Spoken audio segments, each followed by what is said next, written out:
This podcast is brought to you by HEC Paris.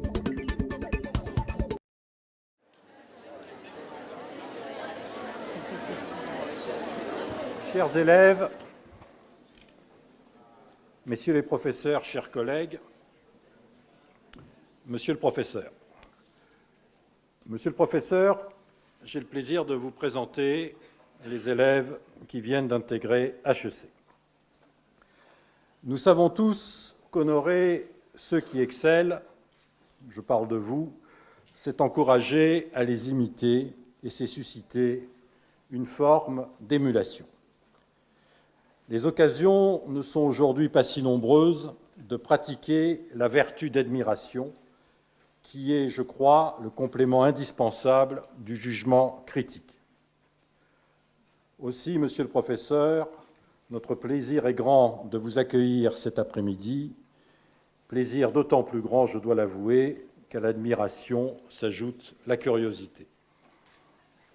Il est en effet de tradition dans notre école d'honorer le mérite et le talent des plus grands chercheurs, des plus grands intellectuels, en accueillant dans notre corps professoral au titre de professeur honoris causa des personnalités académiques de premier plan, à la fois intéressées par notre univers, l'économie de l'entreprise, mais si j'ose dire, suffisamment éloignées par leur approche scientifique ou intellectuelle pour y apporter du neuf, y apporter du libre, y apporter du beau.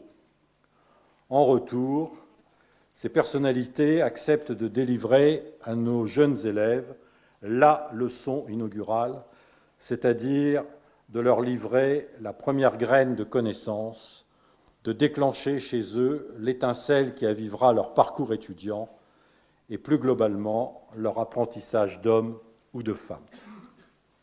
C'est ainsi que, pour ne citer que vos collègues du Collège de France, nous avons ces dernières années eu le plaisir d'accueillir à HEC Jacques Bouvresse, Roger Guénery, Claude Agege, Emmanuel Leroy-Ladurie, Edmond Malinvaud, Pierre Rosanvallon, au demeurant ancien HEC, sans oublier Pierre Bourdieu et Pierre-Gilles Degel. Chers élèves, chers collègues professeurs, vous serez d'accord avec moi pour dire que c'est un grand honneur d'accueillir cet après-midi à HEC le professeur Jacques Glowinski, que je remercie chaleureusement en votre nom et en celui de tous les collaborateurs d'HEC. J'ignore au fond, monsieur le professeur, les raisons pour lesquelles vous avez accepté notre invitation, vous, homme de science, de laboratoire et l'un des plus grands spécialistes mondiaux de la pharmacologie du cerveau. Mais nous savons très bien les raisons qui nous ont amenés à vous inviter. Merci donc d'avoir accepté cet exercice. Merci d'avoir accepté de donner ce premier cours, celui dont sûrement nos élèves, avides de tout embrasser, comme vous avez pu le mesurer lors du déjeuner que nous venons d'avoir avec certains d'entre eux, se souviendront pendant de nombreuses années. Pourquoi inviter ici, dans une grande école de gestion, les neurosciences, faites de ce mélange bizarre pour nous, de chimie, de biologie, de médecine, que seul un pharmacien, et vous me permettrez de dire que seul un pharmacien génial, pouvait pousser au point d'en faire une discipline et un domaine d'application si large. J'avais prévu d'être pharmacien, de vous dire que vous étiez pharmacien. Vous nous avez expliqué au cours du déjeuner que ça vous avait valu déjà quelques discussions avec vos collègues du Collège de France, mais je ne peux pas changer ce que j'ai écrit, et donc je commence par dire que vous êtes pharmacien. Au départ, d'ailleurs, vous avez songé à entrer dans l'industrie, mais très vite, c'est la recherche qui vous inspire, et vous étudiez la première classe d'antidépresseurs. C'est à ce moment-là que vous avez pris conscience de l'importance de la neuropharmacologie naissante et que vous avez décidé d'étudier le métabolisme de la dopamine dans le cerveau avec des techniques à l'époque très modernes, l'utilisation des isotopes radioactifs qui venaient d'être appliqués aux États-Unis. Nous étions vers les années 57-58. Vous avez ensuite passé votre doctorat à la faculté de Paris, puis vous avez commencé à l'Institut Pasteur, où, c'est vous qui le dites, vous vous êtes ennuyé, car à cette époque, peut-on le croire, personne ne trouvait intéressant de travailler sur le cerveau. Vous avez une très jolie formule, vous dites que vous avez appris le métier de biochimiste dans un milieu favorable sur le plan pratique, mais hostile sur le plan scientifique. Votre pont d'Arcole, ce fut le National Institute of Health à Washington, qui vous a permis de travailler tout particulièrement sur les neurotransmetteurs auprès de Julius Axelrod, qui recevra le prix Nobel de médecine en 1970, et dont le profil est très atypique, en tous les cas pour nous Français. Julius Axelrod était en effet un simple technicien qui avait fait des découvertes géniales et avait regroupé autour de lui des psychiatres, des cliniciens et des biochimistes, dans des conditions de joie et d'effervescence rares. Il faut d'ailleurs vous entendre, il y a encore quelques minutes, parler de cette joie partagée. Vous dites et vous répétez que travailler dans ces conditions était une joie. Cette école d'Axelrod ressemblait à une famille, c'est toujours vous qui le dites, où régnait amitié et entraide, et vous avez découvert dans ce pays un état d'esprit que vous n'aviez jamais connu en France et qui vous a profondément marqué. De retour en France, vous êtes recruté par le grand neurophysiologiste Alfred Fessard, vous êtes recruté à l'INSERM comme chargé de recherche en 1965, et vous y faites, si vous me le permettez, un record de longévité, car je crois que vous y êtes toujours impliqué. En tout cas, ayant tant d'autres missions aujourd'hui, il est connu que, selon votre vocabulaire, car vous excelliez dans les isotopes radioactifs, c'est votre rayonnement fossile qui habite les murs du labo U114, où toute votre équipe, ceux qui s'appellent eux-mêmes la famille Glo, continue à vous vénérer. En 1971, vous prenez la direction de cette unité, et quelques années plus tard, en 1983, vous allez être élu au Collège de France comme professeur titulaire de la chaire de neuropharmacologie. Je vais maintenant être probablement un petit peu approximatif, et vous voudrez bien m'en excuser. Je vais en effet parler de vos travaux. Vos travaux ont porté sur les moyens d'empêcher la mort prématurée de certaines cellules du cerveau, et ainsi de mieux soigner des maladies neurodégénératives telles que la maladie de Parkinson, la maladie d'Alzheimer ou la sclérose en plaques. Les résultats de vos recherches sur les mécanismes de transmission des neuromédiateurs ont également permis de corriger certaines anomalies et de mieux soigner plusieurs maladies mentales comme les psychoses ou les dépressions. Vous êtes, et j'insiste sur ce point, ainsi au cœur des questions de santé publique, des questions d'environnement et de mode de vie, car nous savons tous que ces maladies et les pharmacodépendances qui y sont liées sont en France un grave problème de santé, mais plus globalement un très grave problème de société et un révélateur du mal-être de notre société moderne. Dois-je vous l'avouer, votre approche nous a également beaucoup séduits, car elle s'accorde avec ce qui est une valeur d'HEC, le respect des autres et des différences. Je vous cite. « Que cela soit dans le champ de la psychanalyse ou de la psychologie, nous avons tant de choses à découvrir qu'il convient de rester modeste. » J'insiste sur le point que rares sont les gens qui, avec votre background, laissent de la place à la psychanalyse ou à la psychologie. Je continue à vous citer.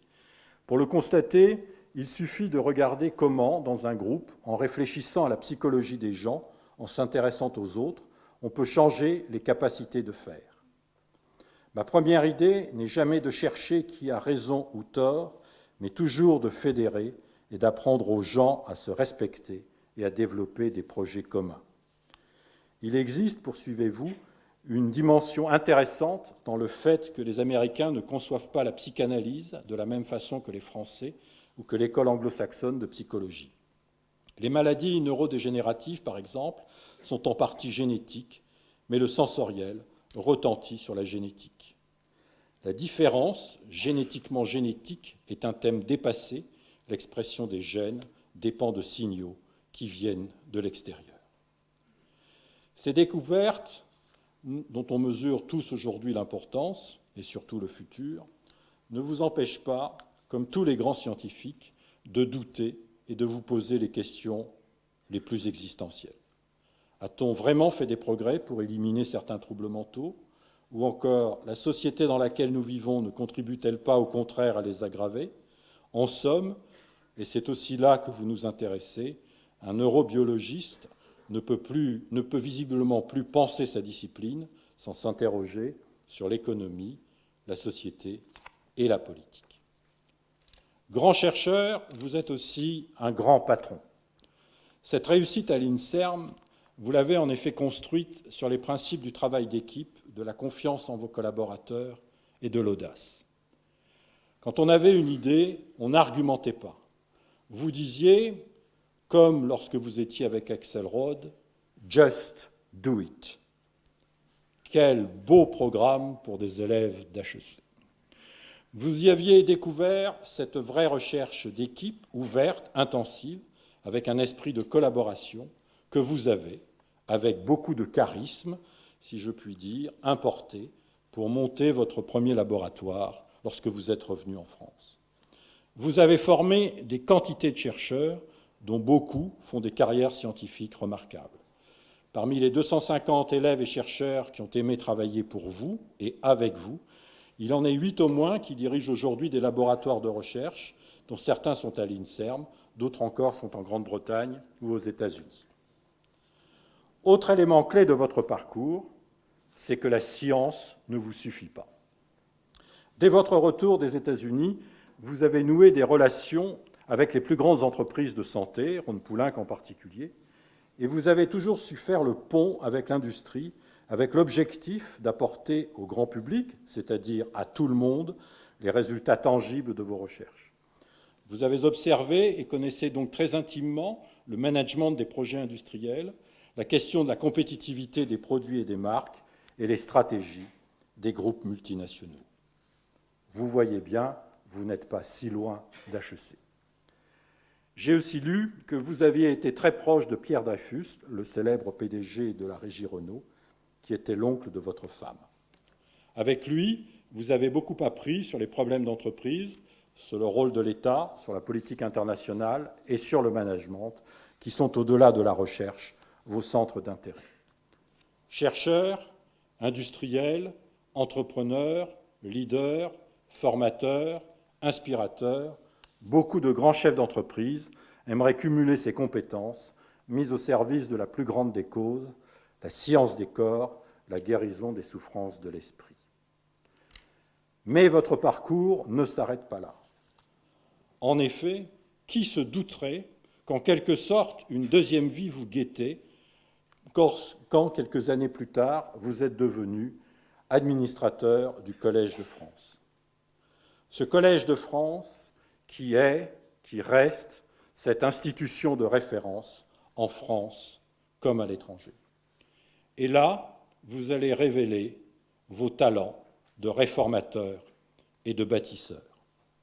Pour éclairer mes propos, il suffit d'aller se promener ces jours-ci dans les couloirs et amphithéâtres de cette étonnante maison qui, du haut de ses 450 ans, ou malgré ses 450 ans, continue à brasser avec enthousiasme les sujets scientifiques les plus actuels.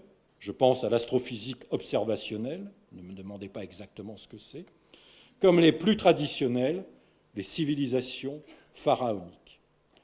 Cette maison, qui illustre ce que disait un de ses grands professeurs, Maurice Merleau-Ponty, ce que le Collège de France, depuis sa fondation, est chargé de donner à ses auditeurs, ce ne sont pas des vérités acquises, c'est l'idée d'une recherche libre. Les professeurs sont en effet tenus d'enseigner le savoir en train de se faire. Quel beau modèle! Vous avez dirigé ce collège. En fait, votre modestie dut-elle en souffrir, vous l'avez révolutionné. Interdisciplinarité, accueil de professeurs étrangers, partenariat avec les médias, autonomie financière, restructuration complète des locaux. Il n'y a pas un compartiment de cette vénérable institution que vous n'ayez transformé ou au moins dépoussiéré.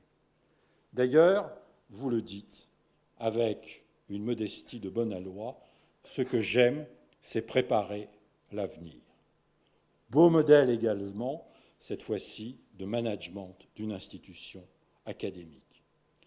Votre passion pour l'architecture, pour l'organisation des espaces et du travail de l'homme, vous a amené depuis à peser fortement sur plusieurs projets, et notamment sur le grand projet du plateau de Saclay, dont HEC est partie prenante.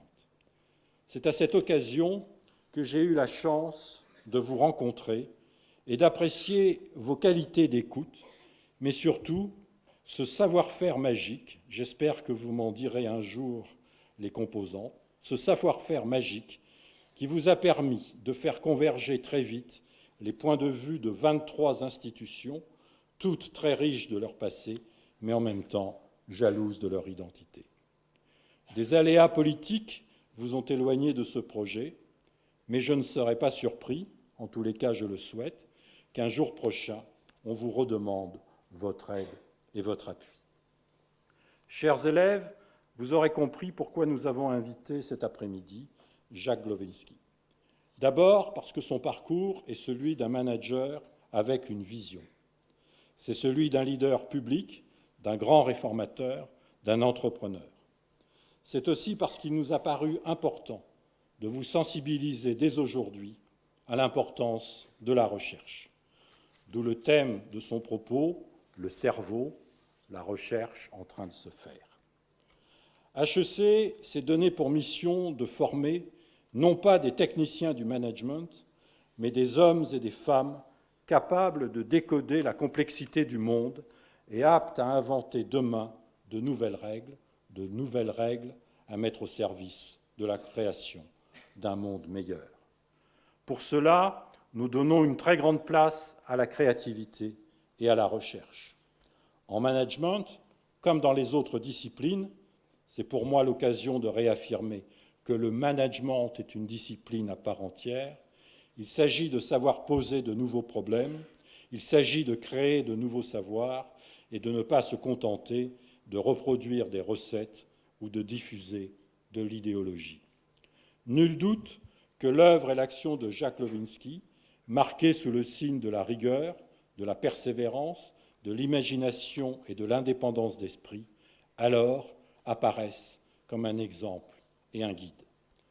Monsieur le professeur, cher Jacques Glowinski, nous vous redisons toute notre admiration et je vous cède la parole pour notre plaisir aux uns et aux autres et notre grande joie. Merci beaucoup.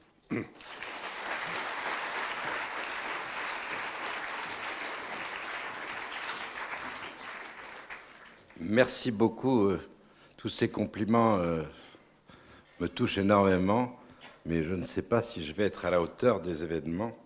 En tout cas, je vais tenter en une heure de parcourir avec vous un vaste chemin, peut-être trop vaste, et j'espère que vous serez intéressés et qu'il en restera quelque chose. En tout cas, nous aurons l'occasion d'en parler peut-être après cette conférence. Comprendre ce qui nous sert à comprendre, d'une part. Deuxièmement, tenter de prévenir et, si possible, de guérir les maladies mentales et neurologiques. Voici les défis auxquels j'ai été confronté quand j'ai commencé à faire de la recherche dans les années 58, j'ai honte de le dire. Et les problèmes se posent toujours, ces défis existent toujours. En fait, comprendre ce qui nous sert à comprendre, c'est certainement l'un des plus grands défis auxquels l'homme et l'humanité a été confrontés. Et comme vous le verrez, en ce qui concerne la thérapeutique des maladies mentales ou neurologiques, eh bien, on peut dire tout de suite, on y reviendra, qu'elle n'a pas fait les progrès que l'on a vus dans d'autres domaines comme cardiovasculaire ou même les cancers. La deuxième chose qu'il faut dire, c'est que travailler sur le cerveau, c'est le concours maintenant d'un très grand nombre de disciplines. On va parler de la psychanalyse ou de la psychologie, qui sont bien sûr des composantes, mais bien sûr, ça peut aller des mathématiques, de la physique, la biologie, la chimie, et nous y reviendrons. C'est cette richesse de disciplines qui, à la fois, fait la stimulation extraordinaire pour ce domaine, mais aussi sa difficulté, sa très grande complexité. Alors, toutes ces disciplines, comme on va le voir, se sont amalgamées progressivement pour concourir à lutter contre ce problème qui nous interroge, c'est-à-dire comprendre comment ce cerveau fonctionne. La neuropharmacologie est une de ces disciplines. Elle est apparue assez tôt dans le parcours que nous allons suivre, et on peut dire que toutes les substances qui sont utilisées par la pharmacologue sont d'origine végétale, animale ou synthétisées par les chimistes. Vous connaissez tous les histoires de l'opium, la morphine, les effets centraux de la morphine. Vous connaissez tous ces venins des serpents qui ont des actions sur le système nerveux périphérique ou sur le système nerveux central. Vous connaissez tous le LSD ou bien ces champignons qui contiennent des substances hallucinogènes. Mais ce ne sont que certains aspects de la neuropharmacologie. Le problème qui se pose, c'est comment ces substances agissent, d'accord, et en fait où elles agissent et quels sont les mécanismes qui sont impliqués dans leurs effets, que peuvent être des effets neurotoxiques ou des effets comportementaux. Neurotoxiques, pourquoi? Parce que toute substance pharmacologique, dépendant de sa dose, peut être à la fois bénéfique ou, si on augmente la dose, toxique. Claude Bernard disait « Les substances pharmacologiques sont des scalpels qui vous permettent de comprendre un grand nombre de mécanismes. » Et dans le cas du système nerveux, ce qui est l'essentiel au départ a été de comprendre les mécanismes de neurotransmission, comment les cellules nerveuses communiquent entre elles, quelles sont finalement ces clés qui ouvrent certaines serrures, qui sont finalement essentielles à l'information, au transfert de l'information. On peut dire tout de suite que dans le cerveau, et on y reviendra, il n'y a pas que des neurones, il y a aussi des cellules de support qu'on appelle les cellules gliales. Et cette pharmacologie, c'est donc, comprendre les mécanismes de neurotransmission, ça c'est une chose, et c'est aussi bien sûr trouver des classes de médicaments.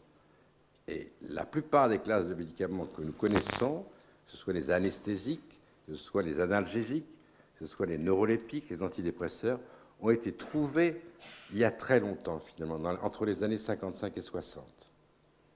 Et on ne peut pas dire qu'on ait inventé de nouvelles classes de médicaments qui agissent sur le système nerveux central depuis ce moment-là. Ça relativise finalement le temps passé et les efforts qui ont été faits peut-être, mais ceux qui restent à faire. Alors, ma présentation, j'ai pris la décision de ne pas vous faire une présentation comme un cours, c'est-à-dire il n'y aura pas de diapositive, il n'y aura pas de PowerPoint, ce sera des histoires. Bon. Et il y aura, pour simplifier les choses, 3 parties. La première, c'est les débuts, les premiers pas, et disons les avancées, jusqu'en 1980. Et puis, après de 1980 à maintenant, c'est-à-dire c'est la chevauchée en quelque sorte, l'explosion, avec à la fois le concours de nouveaux concepts, de nouveaux problèmes, de difficultés, de complexité, d'enrichissement. Et en fait, cette partie est aussi importante que la première. Et je terminerai cette conférence par la tentative d'expliquer sommairement, brièvement, comment fonctionne le système nerveux central, au point où nous en sommes, pour moi en tout cas, neuropharmacologue, et ce qui nous permet d'avoir une vue intégrée de l'ensemble.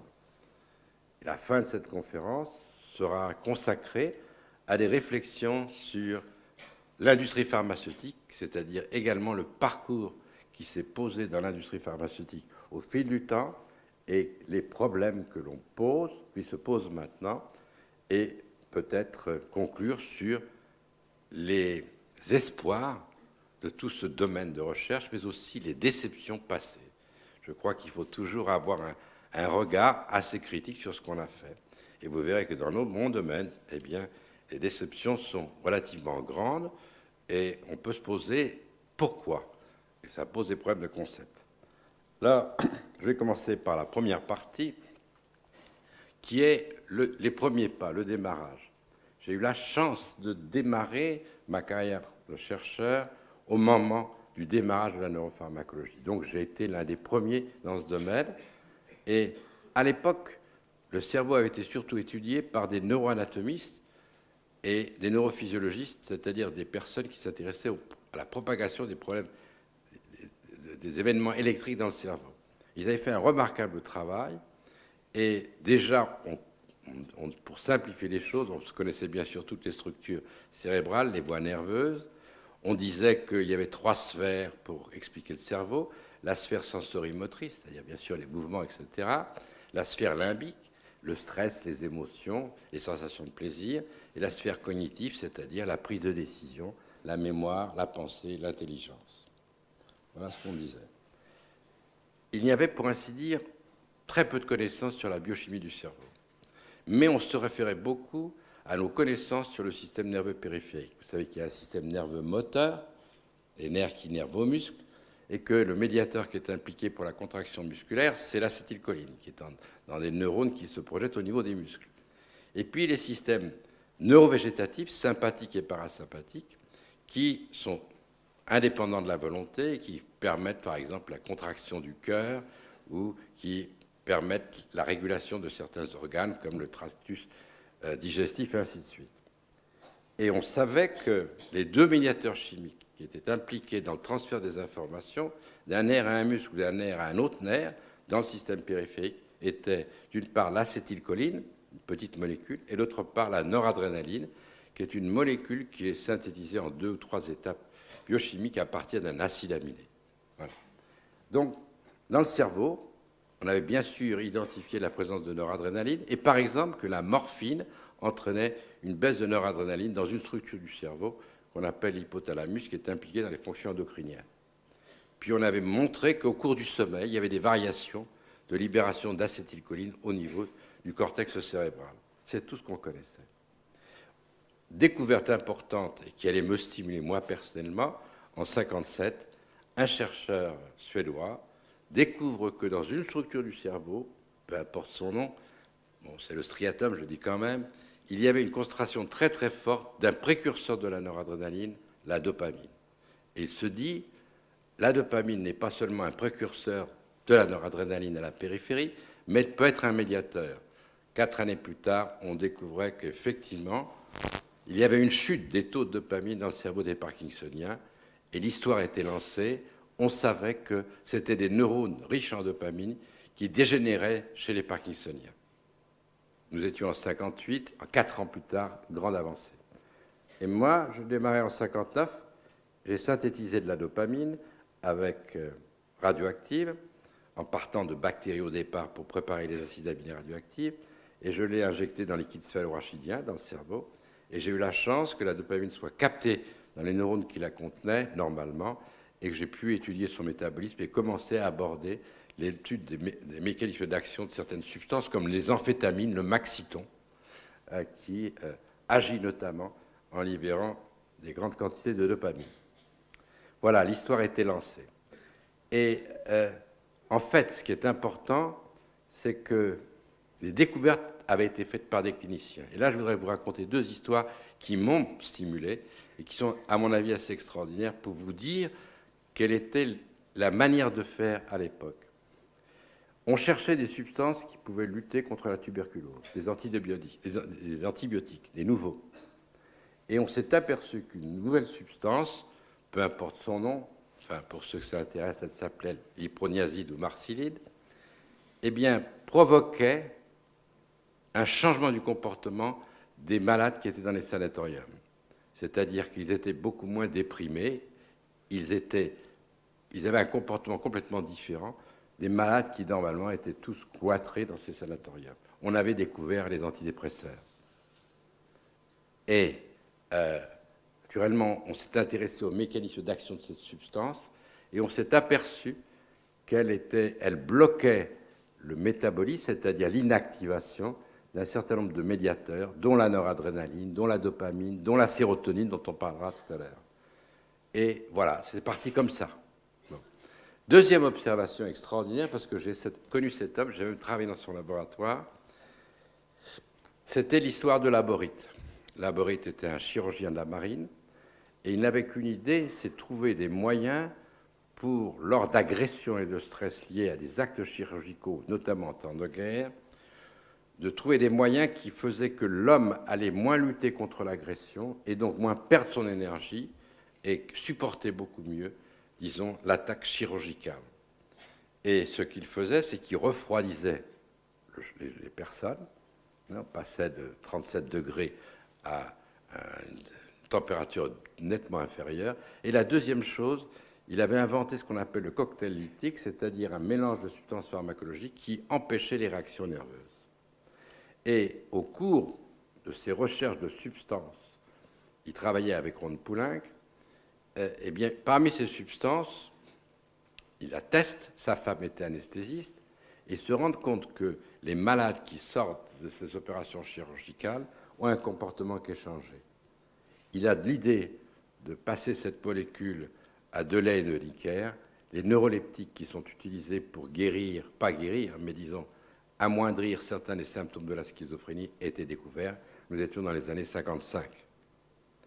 Et bien sûr, on ne connaissait pas le mécanisme d'action. Et l'une des trouvailles de Carlson, qui a eu le prix Nobel pour avoir trouvé la dopamine, c'était de dire que les neuroleptiques pouvaient peut-être bloquer les récepteurs de la dopamine. Donc, vous voyez, c'était vraiment des histoires comme ça qui ont fait les cliniciens qui ont lancé la discipline.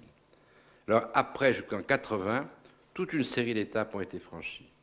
Nous étions à la recherche des médiateurs du système nerveux et on a d'abord découvert, disons, comme vous le verrez, pas les plus importants, peut-être les plus importants, mais pas ceux qui sont en plus grande quantité dans le cerveau. Alors, j'ai parlé de l'acétylcholine, la noradrénaline, l'adrénaline, la dopamine et la sérotonine, peut-être l'histamine aussi. Puis il fallut beaucoup plus de temps pour trouver les deux médiateurs principaux du cerveau, qui sont l'acide glutamique et le GABA.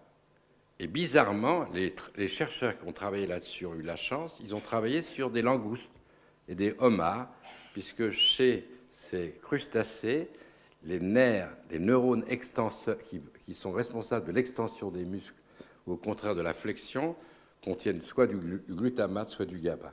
Donc c'est grâce aux crustacés que l'on connaît les deux grands médiateurs chimiques qui sont dans le cerveau, c'est-à-dire l'acide glutamique et le GABA.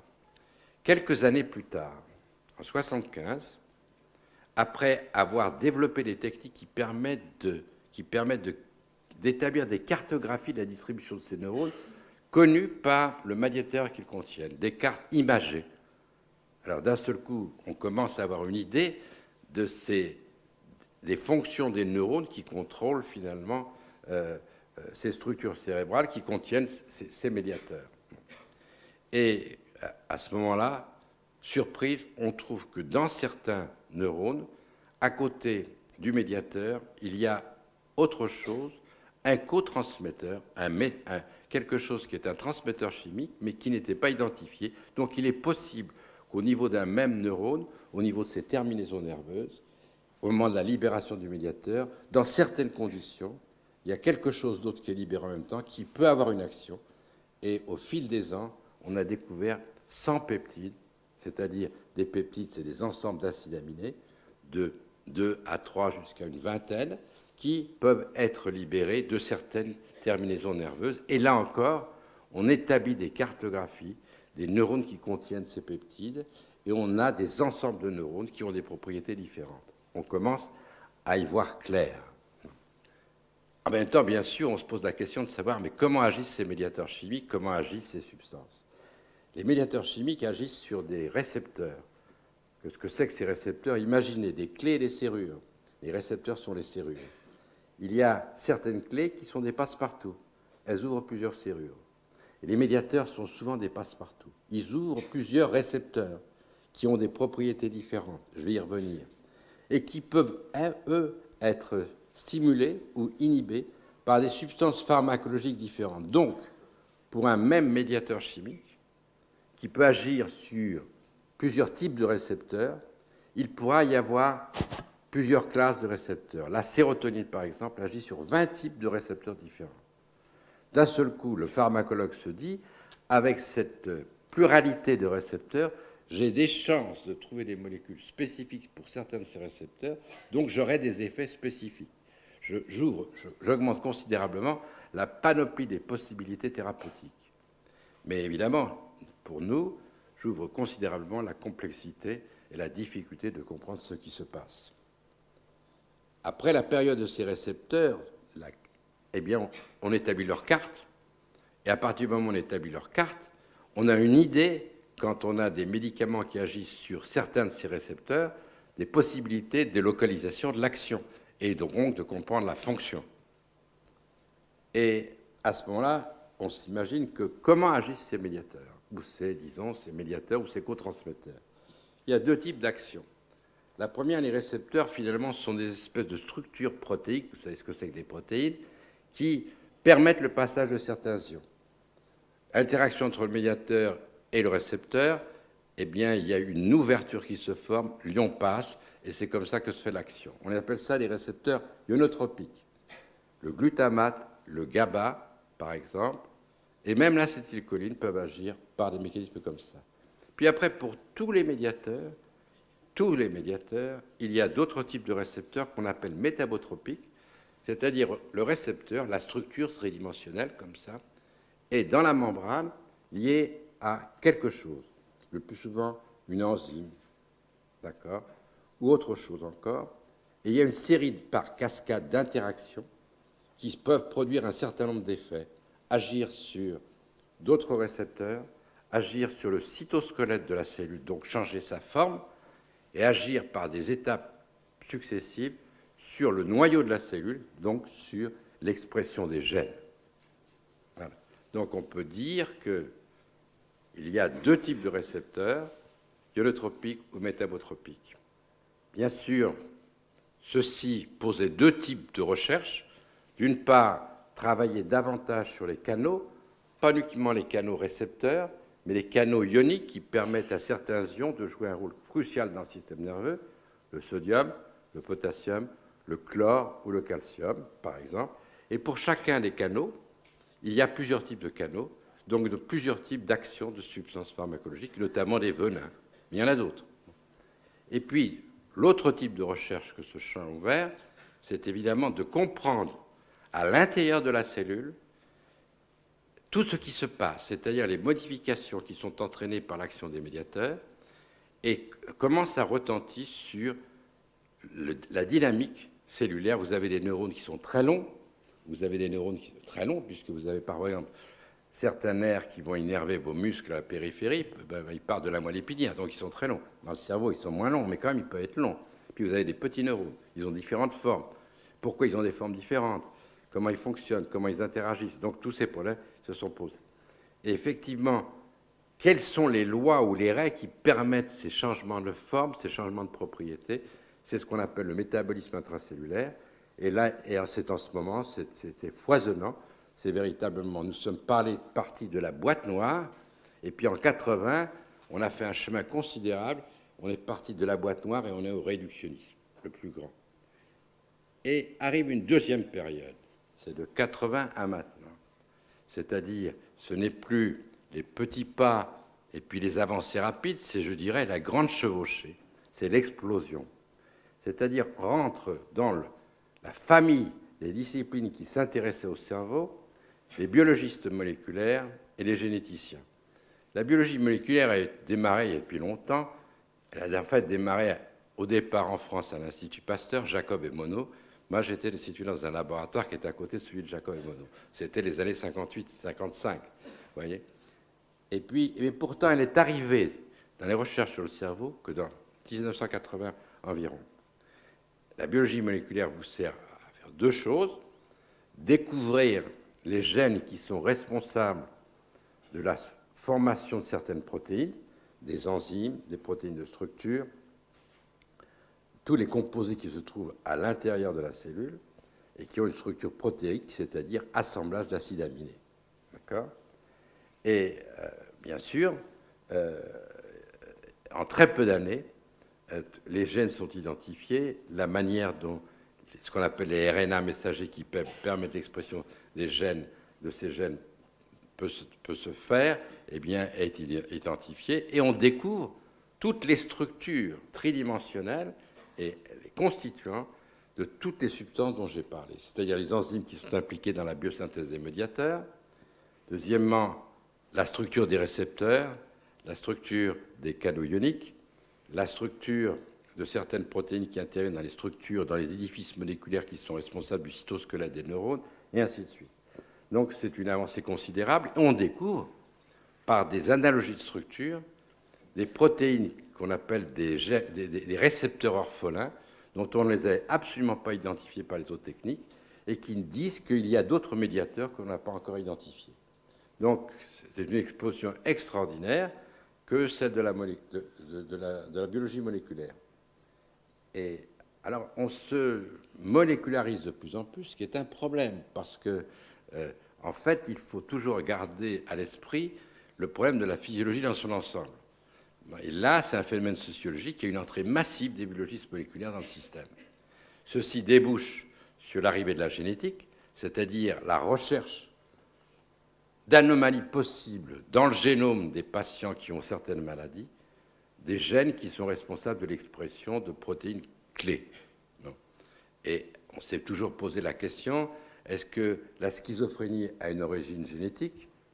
Alors on sait que c'est un peu vrai, mais alors comment on fait ça? On étudie ça souvent chez des jumeaux, puis on les met dans des environnements différents, puis on essaye de voir si effectivement l'environnement a un rôle ou pas.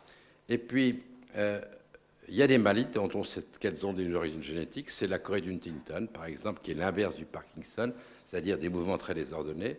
On sait qu'il y a peut-être une composante génétique dans l'autisme, et on se pose la question de savoir si on peut réparer des gènes, c'est-à-dire réintroduire dans le système des correcteurs, faire du bricolage, comme disait Jacob, qui vont permettre de réparer ces désordres génétiques. Ça, c'est un courant formidable. Deuxième percée qui est importante, c'est les interactions entre les cellules gliales et les neurones. Pendant très très longtemps, on avait dit que les cellules gliales sont des cellules de support qui font une barrière entre le système artério-veineux et finalement les neurones, les protégeant, apportant des nutriments, éliminant certains déchets. Mais en fait, c'est beaucoup plus complexe que ça. Et ces cellules gliales qui entourent les neurones, certaines ont des propriétés particulières et créent les gaines de myéline d'ailleurs, et d'autres pas du tout. Eh bien, elles sont connectées entre elles par des jonctions qu'on peut appeler comme des pressions. Vous mettez des pressions, vous avez ce qu'on appelle des jonctions. Et il y a des éléments qui peuvent passer au niveau de ces pressions ou ces jonctions, et ils se forment des réseaux parce que, effectivement, sur la surface de ces cellules gliales, il y a également des récepteurs médiateurs. Et vous verrez toutes les techniques d'imagerie qu'on utilise partout maintenant et dont on parle tout le temps, c'est lié aux études des interactions entre les astrocytes et les neurones. Et en fait, parce que certains médiateurs permettent de faire rentrer le glucose qui est absolument essentiel à la survie des neurones.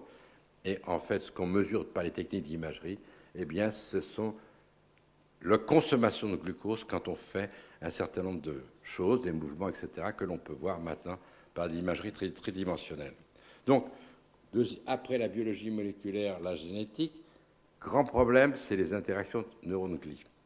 Puis, comme ça, je vous cite un certain nombre de choses, le cerveau est quelque chose de plastique, de mobile.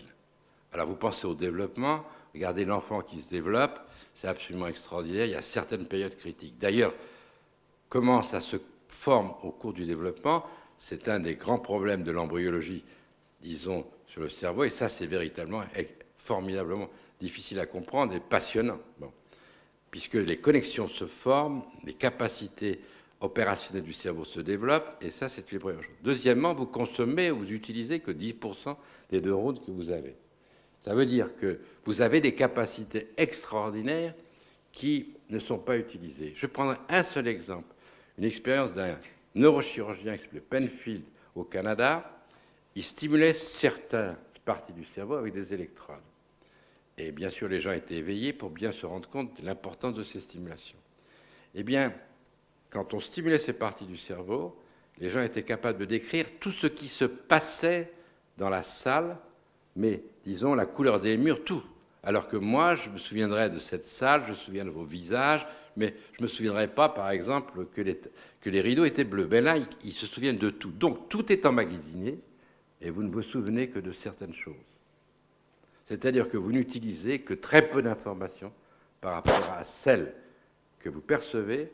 Et tout le problème, c'est ce qu'on discutait au déjeuner, c'est de savoir, par vos conditions d'apprentissage, et le terme d'apprentissage veut dire mémoire, et c'est de savoir comment emmagasiner ou synthétiser le maximum de choses avec le minimum d'informations. Ce n'est pas d'avoir un tas d'informations. Donc, la plasticité du système nerveux central, cette mobilité, cette capacité de s'adapter, de changer de forme, les neurones changent de forme, d'accord, parfois, eh bien, c'est quelque chose qui a fait l'objet, et puis naturellement la mémoire, il y a une mémoire cellulaire, il y a une mémoire d'ensemble neuronaux, il y a des problèmes comme ça qui se posent, qui sont tout à fait passionnants et intéressants. Ensuite, vous avez aussi entendu parler des greffes. Bon. Alors, à un moment donné, on s'est dit, est-ce qu'on est capable de greffer des neurones qui permettront de remplacer ceux qui sont défaillants? Par exemple, ce qui est étonnant, c'est que si vous prenez un poisson, vous lui coupez la queue, vous coupez des nerfs, tout se reforme. Pourquoi? Et pourquoi chez nous, ça ne se reforme pas? Bon. Alors, les chercheurs se posent des questions. Et puis, est-ce que finalement, on est capable de trouver des neurones, les mettre en culture, les réinjecter dans le cerveau, ils vont former des connexions et ça va marcher. Donc, il y a eu un courant formidable. Et ce courant a été accéléré par la découverte récente, très très récente, des cellules souches, c'est-à-dire des cellules qui sont dans certaines zones du cerveau et qui ont la capacité de se reproduire, alors qu'on pensait que dans le cerveau, les neurones ne se reproduisaient pas. À l'exception du système olfactif, c'est-à-dire des cellules qui sont impliquées dans la reconnaissance des odeurs, et la capacité du cerveau de reconnaître les odeurs est exceptionnelle. Elle est encore plus développée chez certaines espèces comme le chien, etc. Donc, on vient de découvrir qu'on est capable de transformer des cellules, qui peuvent être des cellules de la peau ou du foie, dans certaines conditions, en neurones. Donc, ça permet d'imaginer un bricolage extraordinaire. Et comme on va faire des greffes de peau ou des greffes de foie, eh bien, d'imaginer qu'on va pouvoir greffer, en quelque sorte, des neurones qui seront originaires des tissus de l'individu lui-même, empêchant les rejets, puisqu'on prendra un morceau de peau, on transformera ces cellules en neurones, on les cultivera et on les réinjectera dans le cerveau. Bon, voilà, c'est le futur, l'imagination au pouvoir, on peut rêver, mais enfin, c'est ce que les chercheurs sont en train de rêver en ce moment. Dernier point sur ces développements, c'est les fameuses études cognitives. Au déjeuner, on a parlé, si vous voulez, de la neuroéconomie, c'est-à-dire comment, par les techniques d'imagerie qui vous permettent de voir de façon intégrée quelles sont les structures cérébrales qui sont sollicitées dans tel comportement, d'imaginer effectivement sur un certain nombre de problèmes. Et monsieur, vous me disiez qu'on s'était rendu compte que les manipulations qui sont demandées aux pilotes dans les avions ne correspondent pas aux mécanismes les plus élémentaires que le cerveau serait opéré et que ça a permis finalement de modifier l'environnement de l'habitacle des avions. Donc ça, c'est sciences cognitives qui passent du réductionnisme à l'intégré, c'est-à-dire aux structures complexes, eh bien, sont en train de se développer et véritablement, c'est un autre mouvement qui accompagne le mouvement des neurosciences. Pour vous donner une idée, la Société des neurosciences américaines comprend 50 000 personnes environ, 50 000 chercheurs. Quand ils se réunissent tous les ans, c'est 50 000 personnes qui sont là. La Société des neurosciences françaises, c'est 2 500 personnes. La Société européenne, c'est 7 000 personnes, 7 à 8 000 personnes. Donc, ça veut dire qu'il y a un certain nombre de gens qui s'intéressent à ces problèmes. Ils ont raison de s'y intéresser, puisque comme le directeur de cette prestigieuse école l'a dit, nous sommes confrontés à un énorme problème de société. Les maladies mentales et les maladies neurologiques sont des maladies chroniques. Elles coûtent très très cher, non seulement sur le plan financier, mais sur le plan social et humain. 5 millions de personnes en France sont affectées directement ou indirectement par une maladie mentale ou neurologique, soit que ça arrive à quelqu'un de vos connaissances, ça arrive à quelqu'un de votre famille. Et puis, bien sûr, quand on a des parents âgés, eh bien, à tous les coups, on gagne. Malheureusement, la maladie d'Alzheimer frappe maintenant une personne sur 3. Donc c'est énorme, ça pose des problèmes fondamentaux, non seulement disons, thérapeutiques, mais des problèmes de société. Je me souviens, moi, avoir discuté avec Mauroy quand il était Premier ministre, on parlait justement du moment de l'arrêt du travail, de la retraite à 60 ans, je lui dis, ça va vous coûter très très très cher.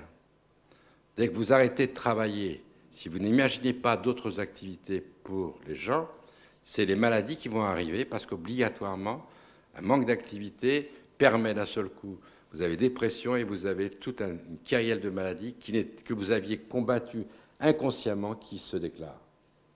Donc, ce sont ces problèmes auxquels nous sommes confrontés et je dois dire que l'espérance de vie augmentant, le coût que vont représenter ces maladies ne cessera d'augmenter et bien sûr, nous avons vaincu les problèmes cardiovasculaires ou encore, pas complètement, loin de là malheureusement, ceux du cancer, mais comme nous le verrons, les problèmes du traitement des maladies mentales, les maladies neurologiques, restent relativement entiers. Tout ce que je viens de dire, ces avancées, permettent d'avoir une vision simplifiée et naïve du cerveau. C'est ce que je voudrais essayer de vous dire en 5 minutes, puis après nous conclurons. En fait, on peut dire que nous avons 3 réseaux superposés, emboîtés. Un réseau que j'ai appelé réseau exécutif. Pourquoi ? Parce qu'il est impliqué dans l'exécution des fonctions. Et il est constitué de la très grande majorité des neurones du cerveau. Et il est constitué d'ensembles neuronaux distribués dont chaque groupe est impliqué dans l'exécution des fonctions, des plus simples aux plus complexes.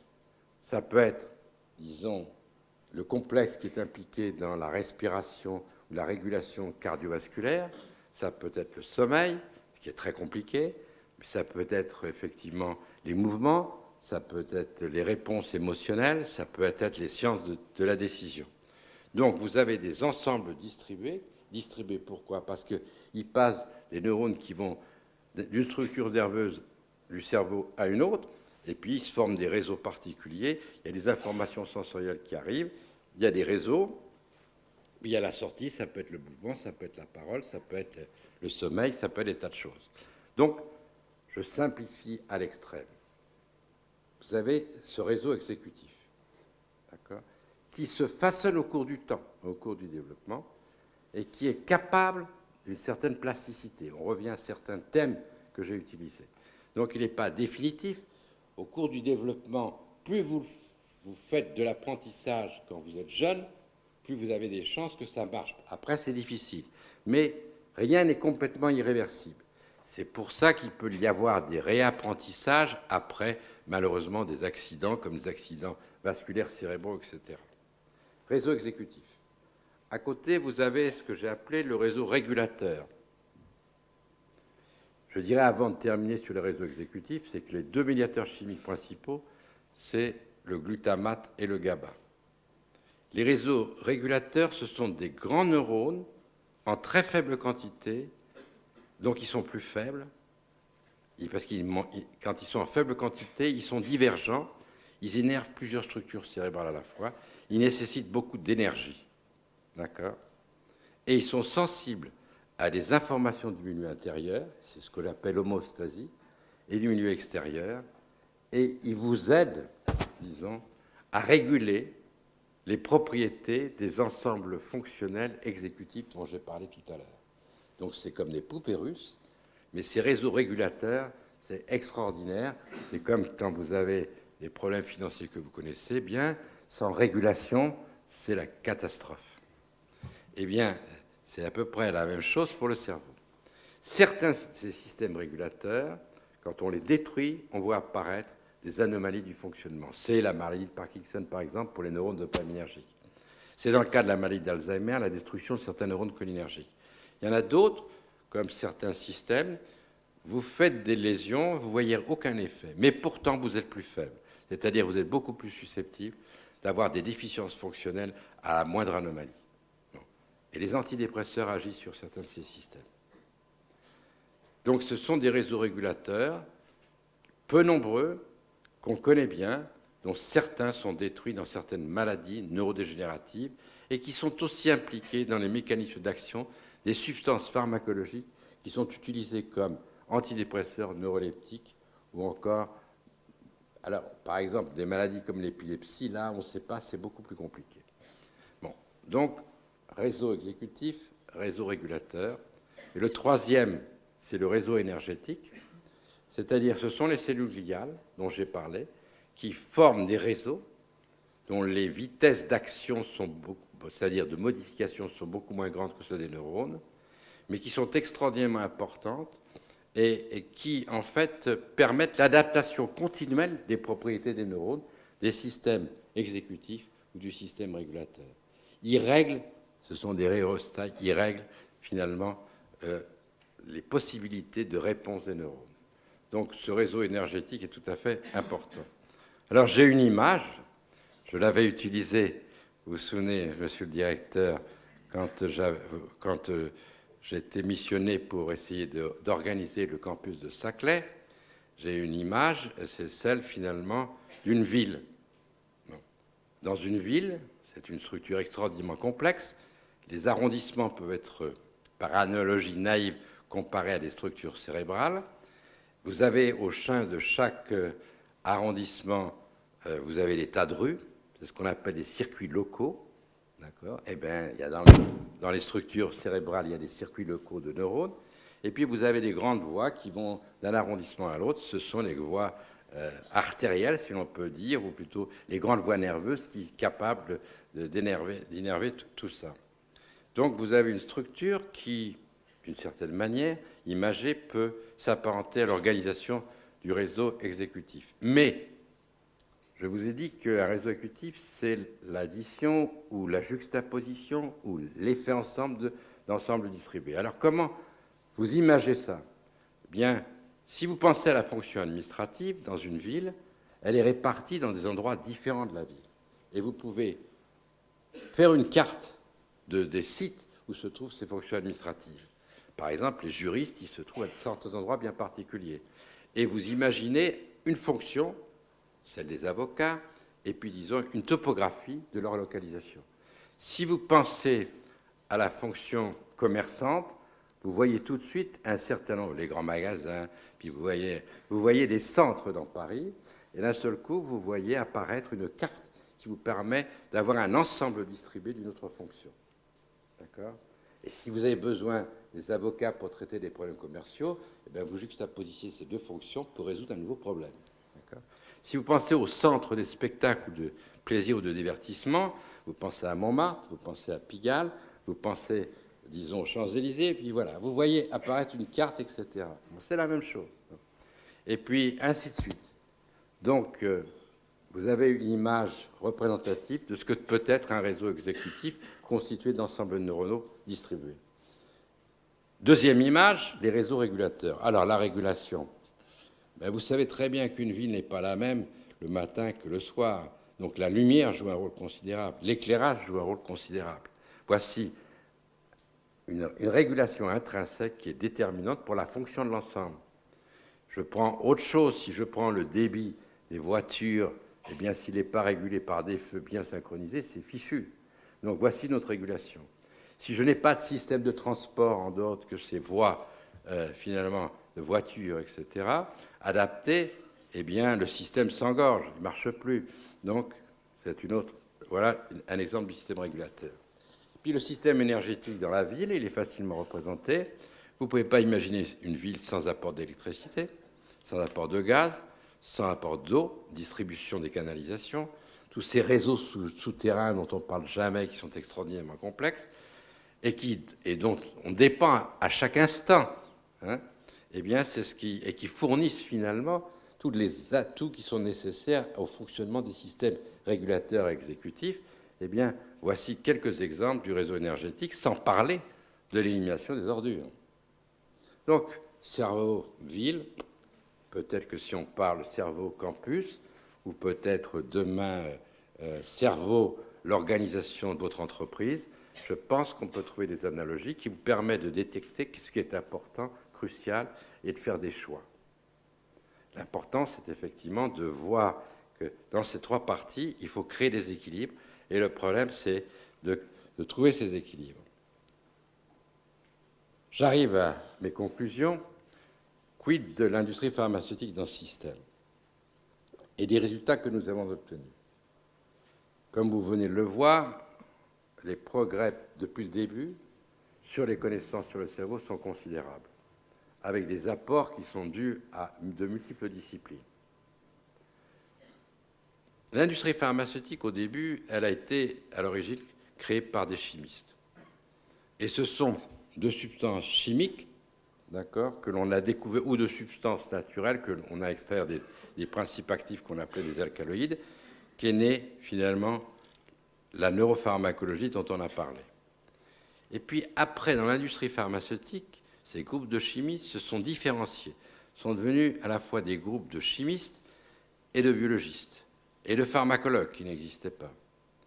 Et puis, après, ils ont été confrontés au problème des essais cliniques, du développement clinique, du marketing. Donc, ce sont devenus des groupes, structures très complexes, assez bureaucratiques.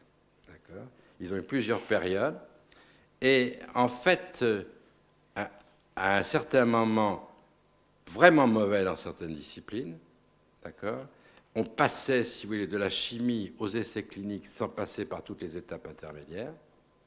Et puis après, les règles contraignantes pour délivrer des médicaments, obtenir les autorisations de délivrance de ces médicaments, soit aux États-Unis ou en Europe, sont devenues contraignantes. Pourquoi ? Parce qu'on a eu peur de la toxicité, on a eu peur des effets secondaires, on a eu peur des effets tératogènes, c'est-à-dire sur finalement des descendances. Et les contraintes sont devenues de plus en plus fortes. Et donc, la structure de ces empires pharmaceutiques s'est considérablement développée. Je prends toujours l'image du temps qu'il faut pour faire une voiture.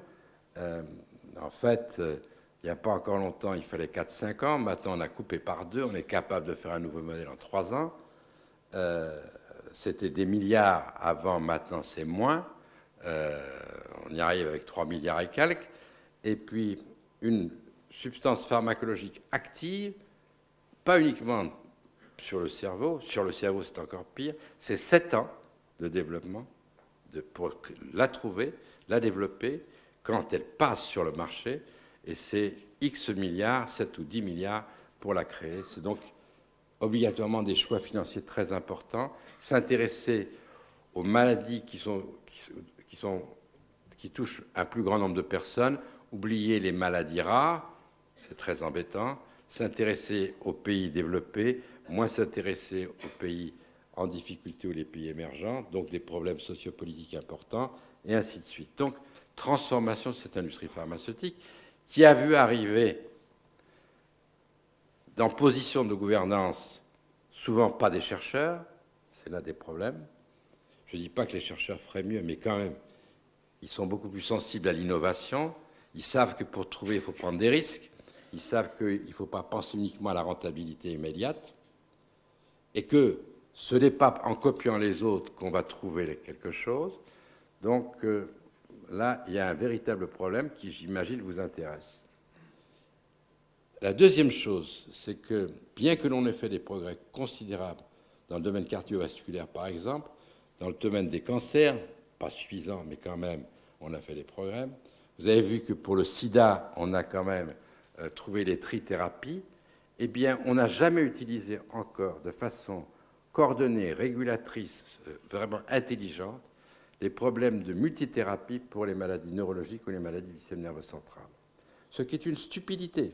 Par exemple, on a trouvé des molécules qui sont capables d'imiter ou de bloquer les récepteurs des neuropeptides dont j'ai parlé, les 100 neuropeptides. D'accord ? La morphine agit sur un de ces récepteurs. Elle a été découverte. Donc, il doit y avoir d'autres actions. Eh bien, parmi toutes les molécules que les pharmacologues et les industries pharmaceutiques ont synthétisées, développées, aucune n'a marché en clinique. Ou elle a peut-être marché, mais en tout cas, elle n'a pas été mise sur le marché. Pourquoi ? Parce que, en réalité, une maladie mentale ou une maladie neurologique n'est pas la déficience d'un seul mécanisme. C'est la superposition de plusieurs mécanismes qui se sont emboîtés les uns après les autres au fur et à mesure que la maladie se développait. On ne va pas corriger simplement quelque chose de complexe en insistant sur un seul endroit. C'est donc par des phénomènes synergiques, comme dans le cas du sida, mais le sida, c'est quand même un virus, c'est une chose, c'est pas le cerveau. Eh bien, c'est par des phénomènes synergiques, amplificateurs, qu'on aura des chances de trouver les solutions. On n'a pas développé ces recherches encore dans l'industrie pharmaceutique. Pourquoi? Parce qu'on avait peur des conditions imposées par des régulateurs. Et finalement, il n'y a pas eu de convergence des gens qui travaillent dans le domaine. Alors, le sida, on l'a fait. Pourquoi? Parce que c'était l'urgence. Bon. Mais dans les maladies mentales, on ne l'a pas fait, et la neurologie, on ne l'a pas fait. Ce qui veut dire que les antidépresseurs, les neuroleptiques, qui ont été découverts dans les années 57, 58, 60, on n'a rien fait de mieux. Et il y a plein de dépressions qui sont résistantes. Les neuroleptiques ne guérissent pas la schizophrénie.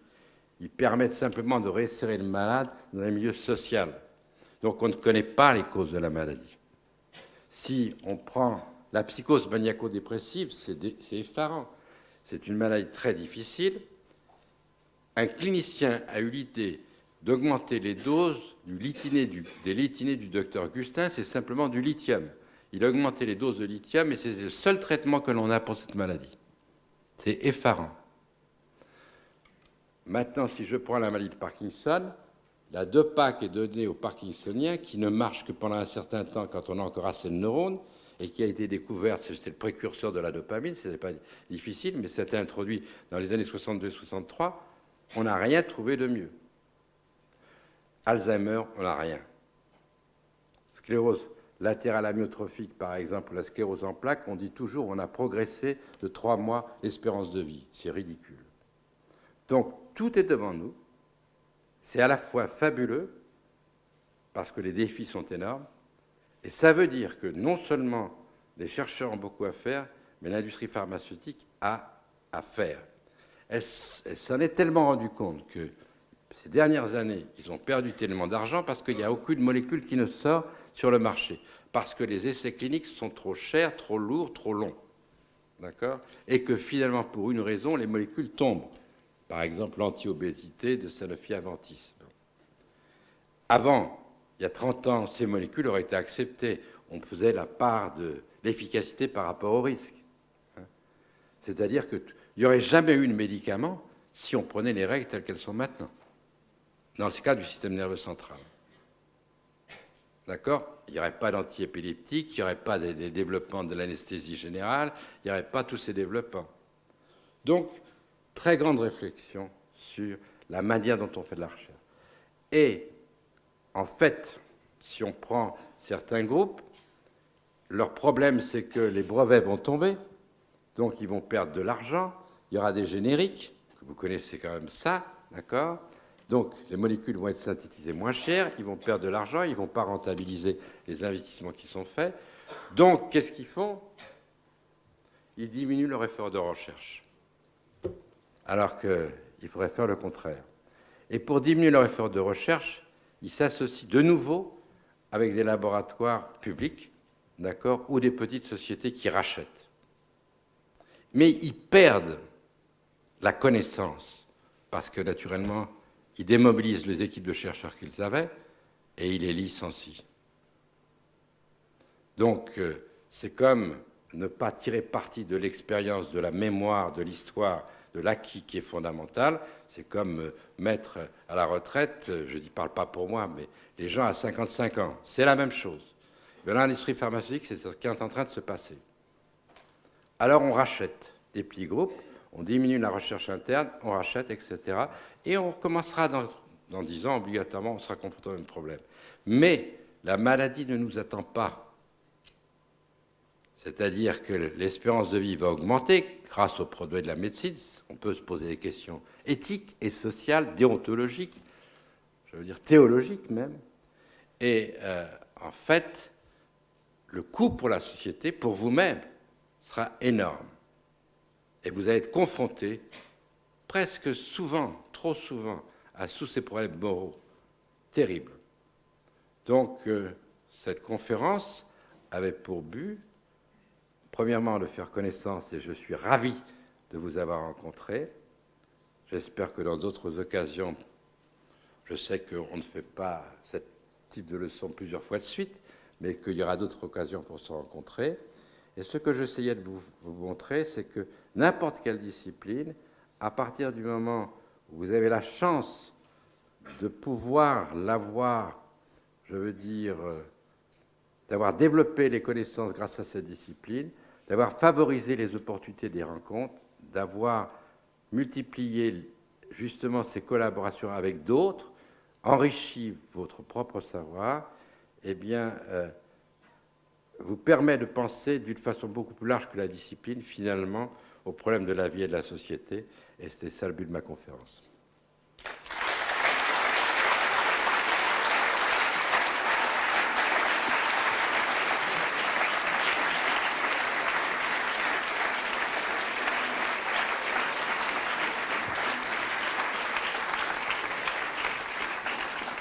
Est-ce qu'il y a des questions au professeur?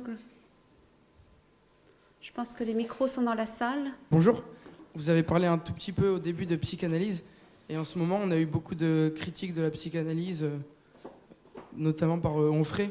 Donc qu'est-ce que c'est le regard du scientifique sur la psychanalyse que vous avez?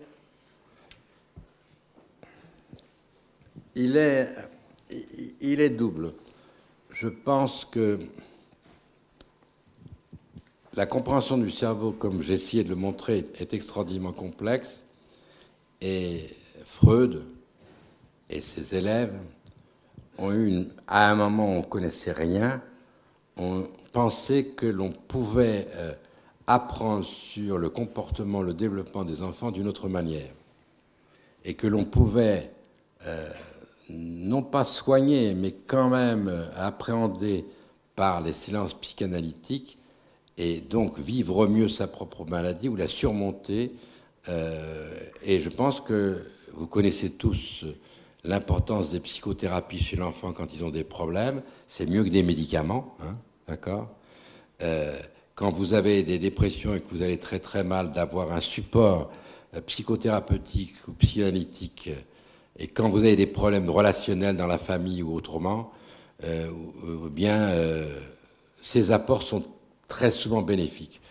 Pourquoi la psychanalyse a eu des difficultés? C'est que très souvent, les psychanalystes n'ont pas accepté pour leur formation des formations dont le système de formation était accepté par tout le monde, tel que vous avez, vous, pour faire vos études, etc. Donc je crois que ce doute, il est venu de ça, et d'autre part, le fait que les biologistes ont été beaucoup trop réducteurs. Et cette obsession de dire ce qui est psychanalytique, finalement le tout c'est de la biologie, le cerveau c'est de la biologie, c'est de la chimie. Non. Alors c'est quand même un peu réducteur, parce que quand on est en face d'un organe aussi complexe que le cerveau, c'est pas le foie. Hein. Donc moi je suis attentif et discuter avec des gens intelligents qui ne partagent pas forcément vos avis, c'est un bénéfice. Et donc, je pense que la psychothérapie et que certaines cures psychanalytiques sont très très efficaces et meilleures que certains médicaments. Vous savez, quand les médicaments sont mal utilisés, c'est pire. Donc là, encore une fois, les psychiatres cultivés, compétents, savent manier les deux approches. Et finalement, c'est là encore de cette synergie des deux approches que finalement on obtient les meilleurs résultats. Et là encore, comme j'ai tenté de vous le dire, et peut-être que ça vous fait peur, mais quand même, il faut dire la vérité, eh bien, quand on est aussi désarmé que nous sommes pour un grand nombre de maladies mentales et neurologiques, bien sûr, les antidépresseurs, c'est formidable, la plupart du temps, ça marche, mais il y a 30% des dépressions qui sont résistantes, on ne prévient pas terriblement les suicides, je ne vous parle pas de la toxicomanie, ça n'intéresse pas les industries pharmaceutiques. Moi, j'ai été dans une commission nationale sur la toxicomanie. Vous connaissez le cannabis, d'accord? On pourra en discuter. C'est un véritable problème. Donc, et vous ne le traitez pas uniquement par de la médecine. Vous traitez par l'environnement et la construction des maisons, le travail, le non-chômage, etc. Bon, donc, je veux dire, je suis très, très, très ouvert aux autres disciplines. Je ne tiens pas la vérité. Et quand on est en face du cerveau, il faut, monsieur le directeur l'a dit, il faut être extraordinairement modeste et humble. Bonjour monsieur. Est-ce que, d'après votre expérience, quelles sont les qualités qui font un bon chercheur Ah bien écoutez,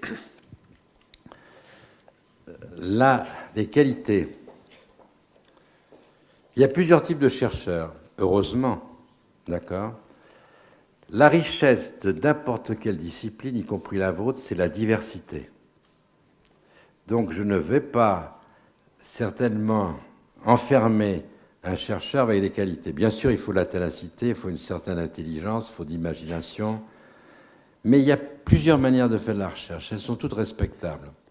Et ce qui me navre dans l'organisation du système de la recherche française, c'est cette volonté d'homogénéiser à chaque fois.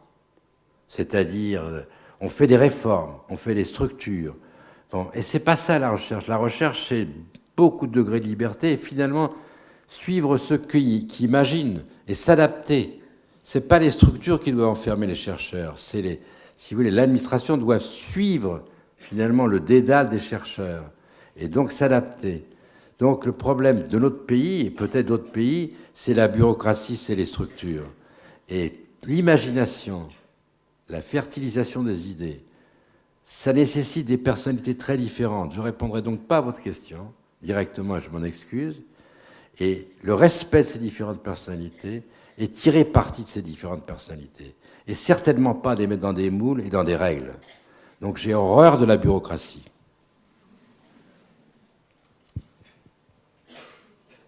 Qui nous envahit malheureusement de plus en plus. Mais enfin, c'est un autre problème. Bonjour.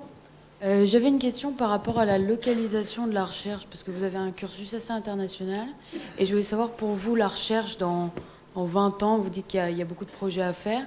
Elle se fera encore en Europe ou aux États-Unis? Parce que justement, vous dites, on a des choix financiers à faire, on délaisse un peu le tiers-monde. Mais écoutez, c'est vraiment une très très bonne question, comme la précédente d'ailleurs. Vous avez raison de vous poser toutes ces questions. Vous voyez que c'est pas simple d'y répondre. Je pense qu'un des grands atouts de la recherche américaine, quand j'ai commencé, c'est qu'elle était généreuse. D'accord ? Et en fait, ils avaient une autre manière d'aborder les problèmes. Et pour moi, cette générosité était extraordinaire et surtout, c'était l'attitude, l'ouverture.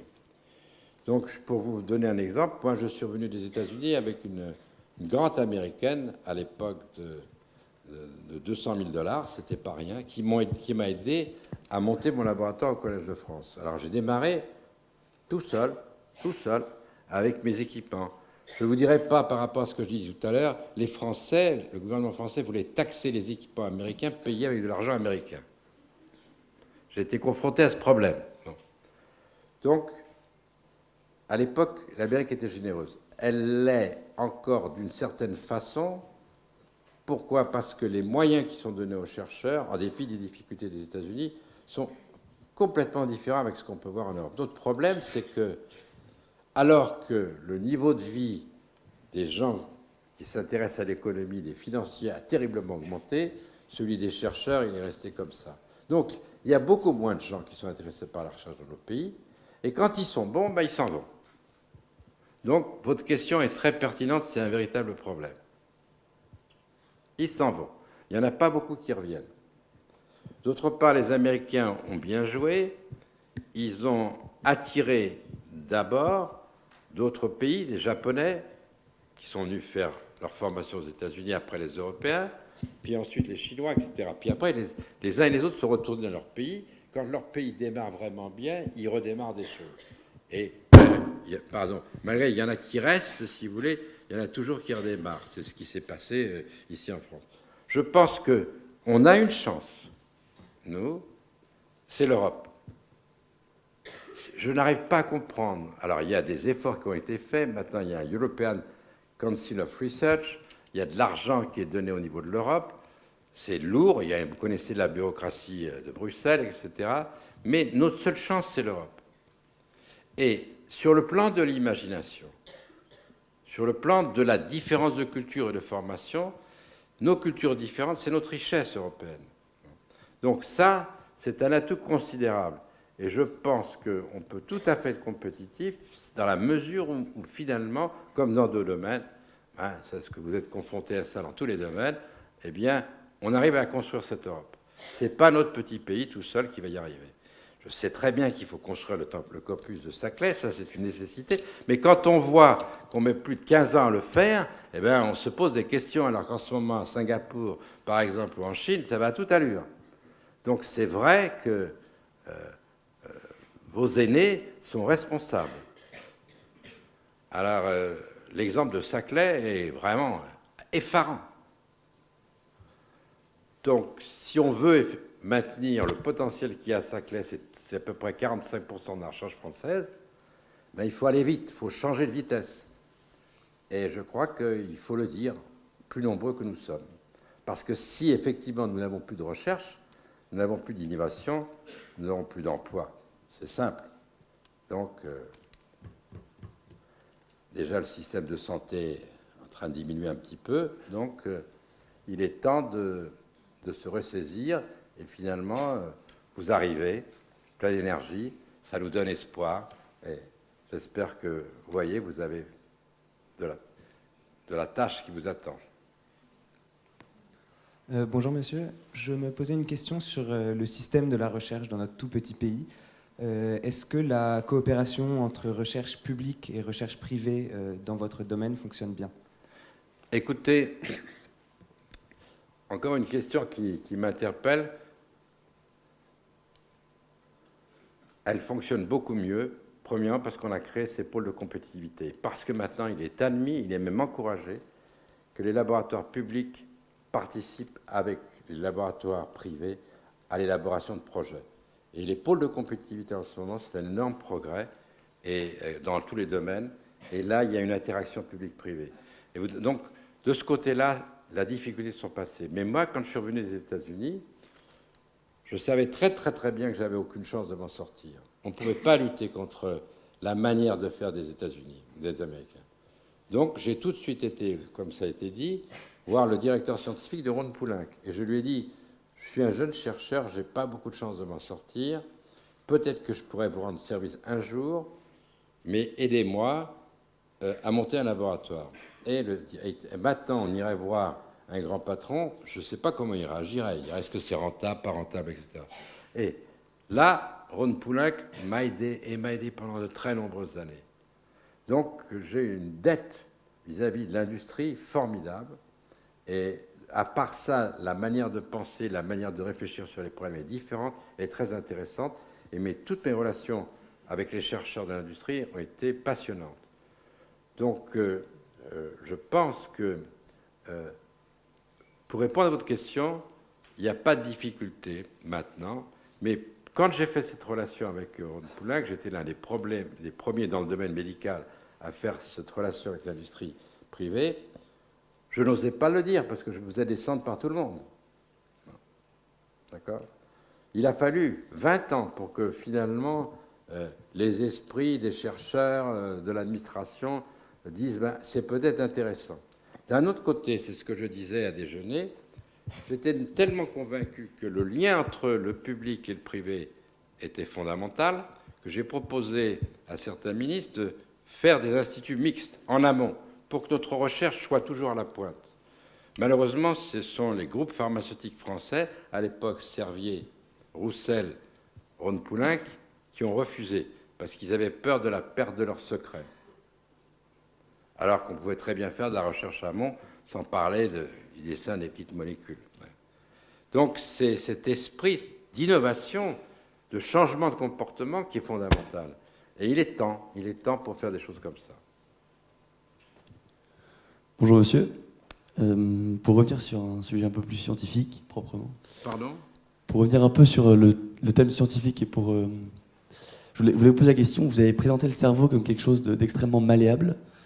Est-ce qu'on pourrait craindre alors une sorte de tomber sur une pente glissante de la manipulation du cerveau? Enfin, en d'autres termes, est-ce que vous considérez une possibilité de le manipuler à des fins c'est ce qu'on a fait dans certains pays.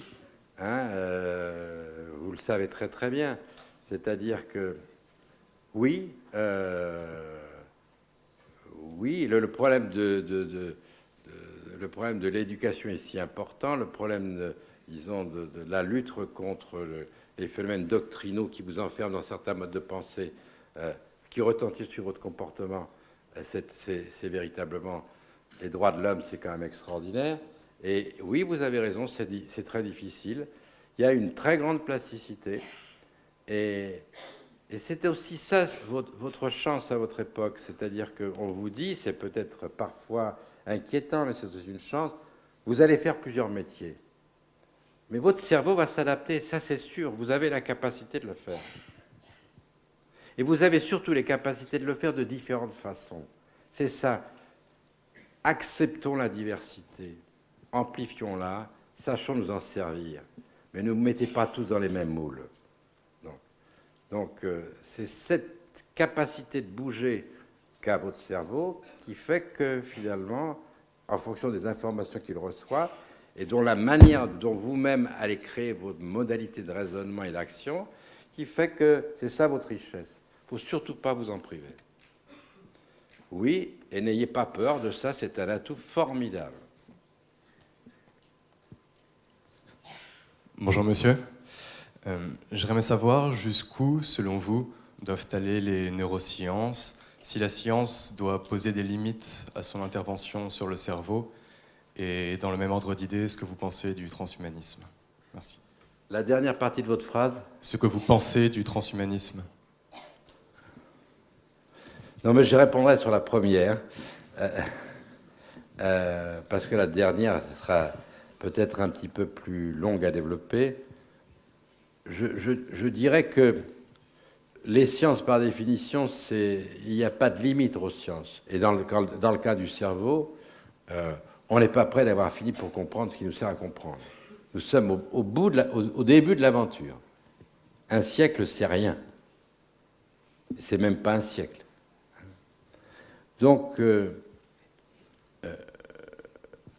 la difficulté de cette discipline, c'est de faire des liens entre, vous voyez, quand vous dites transmission, alors là, vous voyez tout de suite comment il faut faire. Puis vous dites pensée, alors là, d'accord, langage, alors là, vous commencez à sombrer. Hein.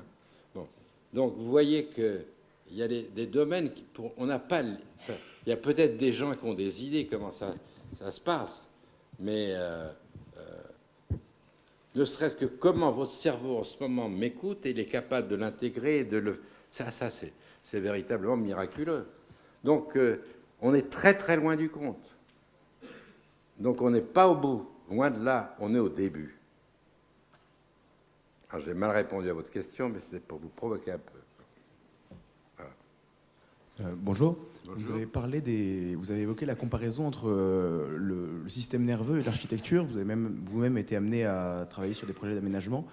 Est-ce qu'au-delà de la simple comparaison, il y a une volonté de la part de l'architecture de collaborer avec les neurosciences et d'élaborer des systèmes d'aménagement, d'inspirer de ça? Ben écoutez, cette idée, elle a commencé à me venir au fur et à mesure que je développais mes propres réflexions sur l'organisation cérébrale, que d'autres partagent ou partagent pas, mais qu'ils ont une autre manière de voir. Chacun le voit d'une autre façon, d'ailleurs. Et je suis tombé sur un architecte dans la deuxième partie de l'opération de rénovation du Collège de France qui était très, très sensible au mode de réflexion de la discussion quand on parlait d'un projet. D'ailleurs, il voulait l'enregistrer et pour finalement analyser le processus d'élaboration des idées. C'était très intéressant. Et comme il était professeur à l'école d'architecture de Nantes, c'est Jacques Ferrier d'ailleurs, c'est un bon architecte, très bon architecte, qui vient de faire le pavillon français à Shanghai, il m'a emmené dans une école d'architecture et il m'a demandé, tu vas faire une conférence sur organisation cérébrale et architecture. Alors j'ai fait. Et puis, en faisant, j'ai réfléchi encore davantage.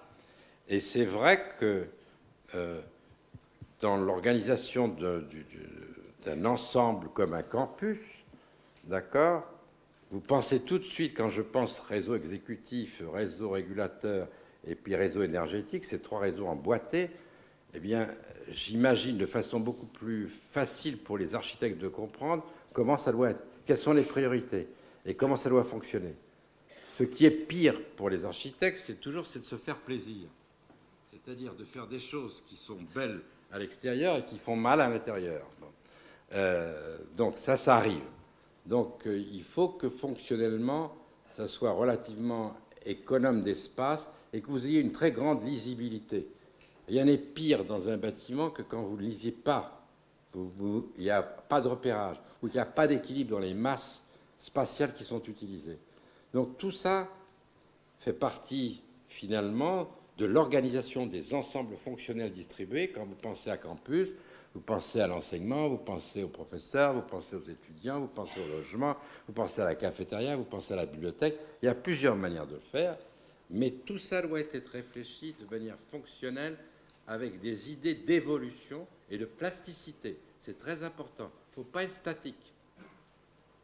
Et il faut imaginer comment ça va se modifier en fonction du temps et vous laisser des degrés de liberté pour que ça bouge, que ça ne soit pas figé. Très souvent, les architectures sont figées. Donc, j'aime beaucoup travailler sur ces problèmes et justement, le campus de Saclay, pour moi, était une occasion formidable de tester un certain nombre d'hypothèses à partir du moment où les gens sentaient ces problèmes, comme vous avez l'air de les sentir aujourd'hui, et ce dont je me réjouis. Bonjour monsieur. Bonjour. Où est-ce que vous êtes? Ici. Ah oui, d'accord. Okay. Voilà. Vous expliquez qu'on utilisait seulement 10% de nos capacités cérébrales. Est-ce que la recherche travaille à augmenter les capacités cérébrales des individus sains?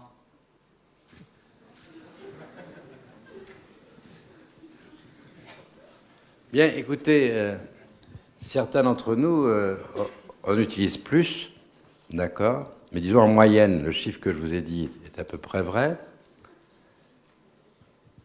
Vous avez quand même remarqué que les enfants apprennent plus vite maintenant. Hein. Ils sont plus précoces, qu'il y a pas des différences majeures, mais quand même, les techniques d'apprentissage sont meilleures. Donc c'est vrai que les techniques d'apprentissage, ou la manière dont on vous enseigne les choses, la manière dont vous faites les choses, la manière dont vous agissez, c'est-à-dire le problème, c'est ça qui était formidable dans l'éducation américaine, c'était pas uniquement de recevoir, c'était donner, et donner très tôt. C'est ça qui m'a frappé chez les jeunes américains. C'est cette capacité de bouger, de prendre des initiatives, de ne pas être passif devant l'information. Donc, moi, je pense que il y a des possibilités d'augmenter vos capacités, c'est sûr et certain, par l'apprentissage, mais je crois que c'est très, très, très utile que l'on ait des réserves. Il ne faut surtout pas que l'on abandonne ces réserves, c'est-à-dire les capacités d'avoir endormi des possibilités que l'on pourra utiliser un jour, peut-être. Donc c'est très bien qu'on soit comme ça. Le système est très redondant, c'est pour ça que finalement on peut développer des capacités, on peut créer de nouvelles connexions, on peut... Non, je ne suis pas rentré dans tous les détails de la plasticité, mais ça pose des problèmes biochimiques extraordinaires, ça pose des problèmes cellulaires extraordinaires, et c'est vraiment la recherche qui est en train de se faire, là. Voilà. Bonjour. Je crois savoir que la France est le premier pays en termes de consommation d'antidépresseurs et de tranquillisants. Vous avez raison. Va-t-on plus mal en France qu'ailleurs, ou est-ce que c'est simplement une approche différente dans la façon de traiter? Je vais certainement mal répondre à votre question difficile, mais je crois que c'est en partie lié à ce que je viens de dire, c'est-à-dire que on a beaucoup plus l'habitude en France on attend des directives et on n'agit pas. Ou on agit que lorsque on est arrivé à un degré difficile qui crée bien sûr que, comme tout le monde vous dit, en France, les grands changements se font par des chocs brutaux. Il n'y a pas ces changements progressifs, etc. Et je pense que ces situations qui sont une nation d'attente et puis d'événements de société qui va se traduire par des grands mouvements, etc., et des mouvements violents dont on ne sait pas comment ils vont aboutir, crée un état d'anxiété et finalement de frustration. Alors ça fait partie effectivement des causes de la dépression. Et si vous interrogez maintenant les gens, et vous le voyez bien, vous connaissez l'histoire des télécoms, etc., si les gens sont heureux dans leur travail, beaucoup vous diront non. Pourquoi ? Parce que leur personnalité n'est pas mise en valeur, parce qu'il y a la rentabilité, enfin ces bateaux, vous connaissez tous ça, c'est-à-dire il y a une dépersonnalisation effectivement de la productivité, alors peut-être pas pour les cadres supérieurs, mais pour beaucoup d'autres, oui. C'est-à-dire il n'y a pas de leur valorisation de leur personne. Et à partir du moment où vous ne tirez pas le meilleur des personnes, en les laissant s'exprimer, faire, agir, eh bien, ils se dépriment. Moi, je me souviens quand j'étais dans une commission à l'INSERM, parce que j'étais pendant très très longtemps, quand ça n'allait pas dans un laboratoire, ce qui arrive tout le temps, comme dans une usine, n'importe où, ça ne va pas. On ne trouve plus. Il y a des problèmes personnels, des problèmes relationnels, etc. Il faut commencer à parler avec le directeur. D'accord ? Il ne s'en sort pas. D'accord ? Alors évidemment, on peut le changer. Mais avant de le changer, il y a peut-être des étapes intermédiaires. Alors le système français faisait qu'il y avait des commissions démocratiques avec des représentants des personnels.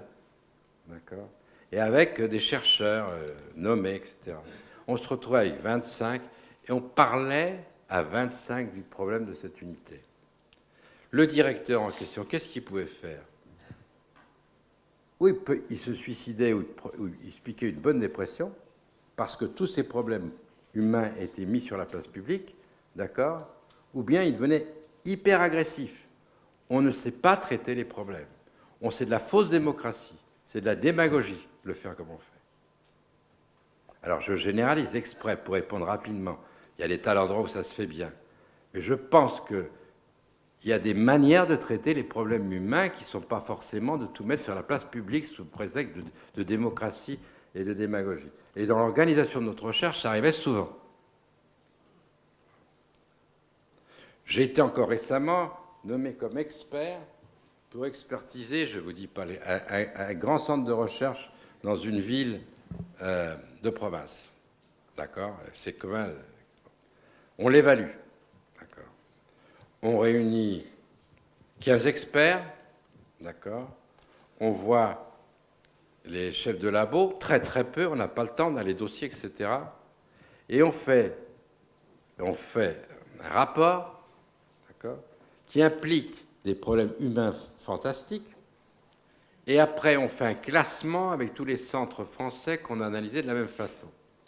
Ce qui fait que les problèmes de ce pauvre laboratoire, qui est quand même un laboratoire important, d'accord, il y a eu des découvertes françaises importantes dans ce laboratoire, ne serait-ce que vous avez ceux qui ont découvert ce que les neurostimulations qui peuvent bloquer certains symptômes de la maladie de Parkinson, mais qui sont à une phase, comme on est dans les phases des fois difficiles, eh bien ces problèmes sont traités par 50 personnes. On passe de 20 à 50 personnes, ainsi de suite. Toute la France le sait dans ce domaine-là. Comment voulez-vous traiter le problème ? Alors qu'on prend 3 à 4 personnes qui sont vraiment compétentes, qui savent manager ça, et on règle le truc. Mais on n'a pas confiance, et puis c'est pas démocratique.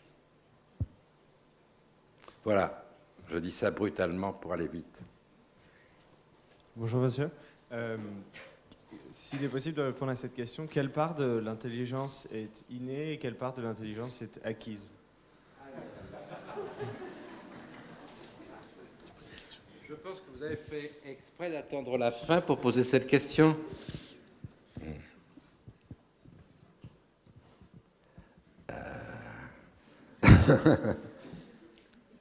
Non, mais c'est sûr et certain qu'il y a des facteurs génétiques prédisposants. Il ne faut pas le nier, d'accord. Mais il y a des possibilités d'enrichir considérablement les possibilités que vous avez génétiquement. Ça, j'en suis persuadé. On en a d'ailleurs parlé à midi. Ceci pose le problème, finalement, de la mixité, de l'origine des gens qui sont dans cette école, etc. Le problème de justement ce qui est inné est acquis, vous avez raison de poser la question. Je pense que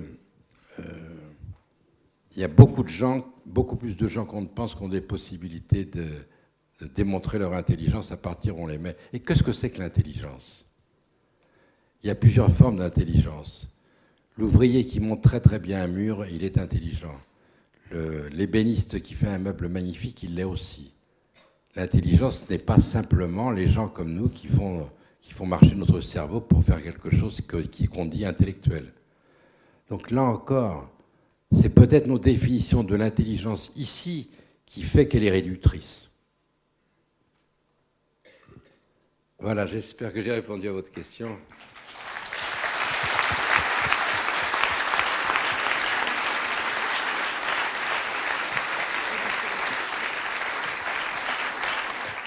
Cher professeur, je vous remercie infiniment pour la leçon que vous venez de nous donner. Je vous suis particulièrement reconnaissante d'avoir cherché à rendre votre savoir accessible à nos étudiants, d'avoir cherché à savoir qui ils étaient pour pouvoir montrer cet après-midi comment votre expérience de scientifique, de dirigeant de laboratoire, d'unité, d'institut de recherche pouvait rejoindre les préoccupations de nos étudiants et de nos professeurs. Je souhaite que nos étudiants gardent en mémoire, au cours de leurs études et de leur vie professionnelle, quelques-uns des éléments de votre parcours qui nous sont apparus aujourd'hui. L'importance du travail, de la passion que l'on a pour celui que l'on a choisi, tout ce que l'on peut gagner à prendre des risques et à sortir des sentiers battus. Nous avons compris que vous aviez choisi un sujet de thèse émergent, que vous étiez parti aux États-Unis à une époque où ce n'était pas encore un classique. J'aimerais que tous nos étudiants soient convaincus, après vous avoir rencontré et écouté, qu'il est possible qu'une vie professionnelle conjugue réussite personnelle au plus haut niveau et travail collectif, que déceler et faire grandir des talents enrichit celui qui s'y consacre plus que cela ne l'affaiblit, qu'il est possible de conjuguer l'expertise et la prise de responsabilité managériale, l'exigence intellectuelle et les relations avec l'industrie, une vie professionnelle intense et des engagements personnels et politiques. Au nom de nos étudiants et de nos collègues, je vous remercie pour ce témoignage. Comme vous l'avez compris, les étudiants qui ont eu la chance de vous écouter viennent d'entrer à HEC. Ils sont peu familiers de notre univers académique et universitaire. Il est peut-être nécessaire de rappeler en quelques mots ce que signifie le titre « professeur honoris causa ».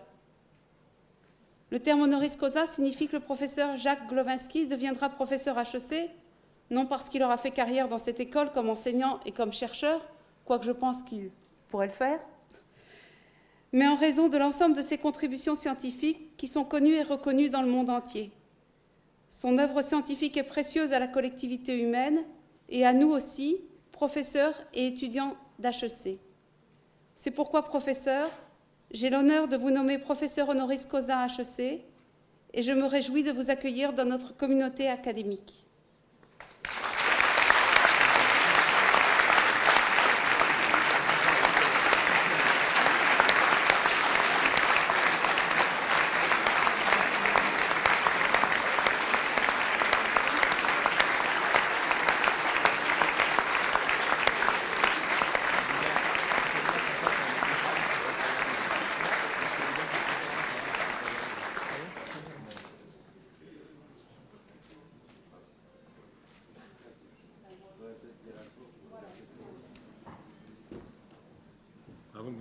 Avant que vous ne concluiez, au nom de toute cette collectivité, nous vous offrons un modeste cadeau. Je suis très embarrassé parce que vous nous avez annoncé au cours de du déjeuner que vous ne preniez jamais de notes. Et puis j'ai vu que vous parliez sans notes. Et ceci comprend notamment un stylo. Alors j'espère qu'il servira quand même. Voilà. Merci beaucoup. Merci.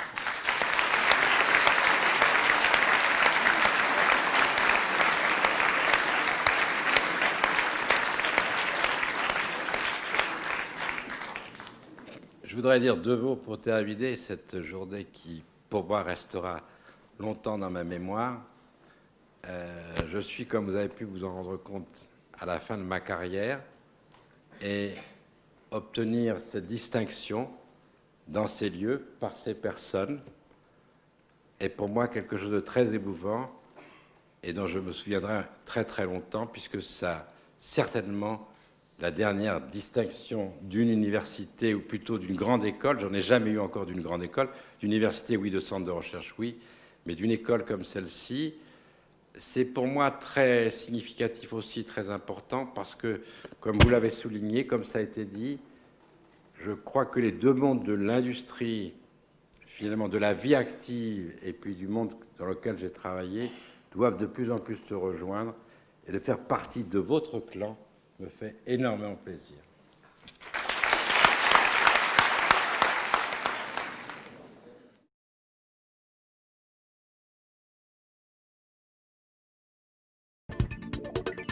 Please visit us at www.agc.edu.